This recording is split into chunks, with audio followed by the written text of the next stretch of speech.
I wrote Expecting to Fly. It took me a couple of years working in between. Well, I was working hard, driving 80 miles to London and back every day. Managed to put it together. I've been thinking about it for quite a few years. Originally, Srimataji asked me to write a book for seekers that had been taking drugs because that was the path that I'd taken.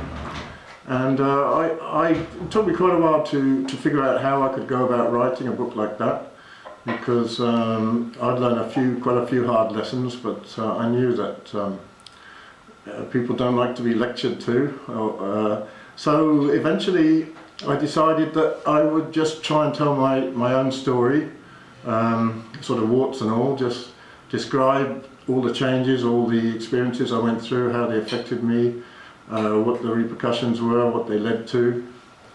And so I started off, I just told very briefly the story of my life, and in a bit more detail my experiences taking drugs, because that was the main part of my seeking.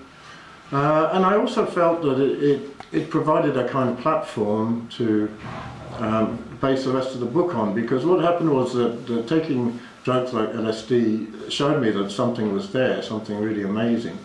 But what it didn't show me was how to achieve it, how to fully understand it and make it part of my being.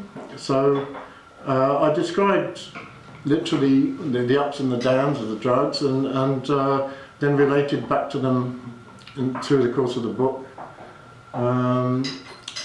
I talked about, I think the first quarter of the book or something like that is taken up with that sort of part of my life, and then the rest of it is describing how I eventually met Srimataji, who saved my life as well as changing it, and all the changes that I went through, what I experienced with her, both as a person, and what I experienced myself in my own inner being in the course of working with Sahaja Yoga, which Srimataji taught me. I had a lot of quite profound, deep experiences when I first met Srimataji, which was in somebody's flat in London near King's Cross. Quite unexpected. Just walked into the room expecting somehow to find a very peaceful, hushed, quiet atmosphere with people tiptoeing around and sitting in meditation, and instead I walked in to find Srimataji berating an elderly Sikh gentleman for something that she didn't approve of that he'd been doing. It was all so different to what I expected, but at the same time I had a really powerful experience that I just walked into somewhere that was full of light, and I literally felt I felt as if I'd walked off a jungle path onto this broad royal highway, and suddenly all sorts of amazing things were happening. I couldn't figure it out, of course, at first, but I just knew that something deep inside me responded to it tremendously.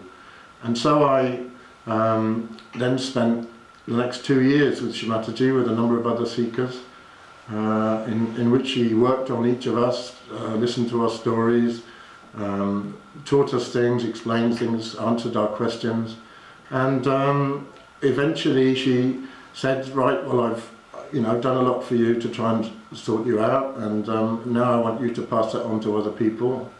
And we started to have public programs where Srimataji would come and talk, and we would help out as best we could, talk to seekers and explain what we had experienced and show them how they could experience the same thing.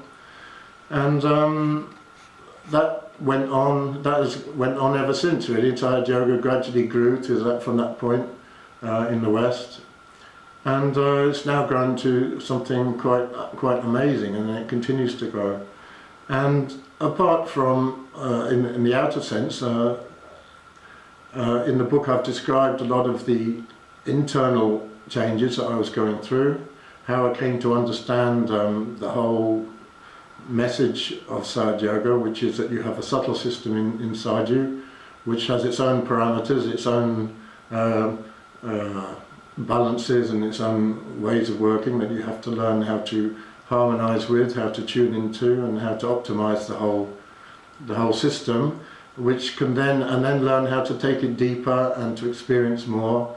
And I certainly experienced eventually a lot more without LSD than I ever did with LSD, and for long periods of time. It's still a process of change and transformation, and a kind of cyclic experience where you go through changes, you're going up and you're going back down again, and but gradually the ups get more up and the downs get less down.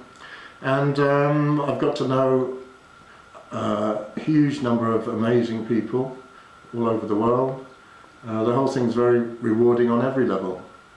And I've also, tried to show in the book a little bit about what goes on inside yoga, what it's like to be inside yoga, to be practicing it, and what it's like to be with Shrimataji, to have shared this whole thing with us, to show how she worked with us, what the sort of things she said, the sort of things she did, how we interacted with her, and told the whole story of, or tried to tell the whole story of the growth of Sad Yoga over the years. So that's basically, I suppose, what the book does.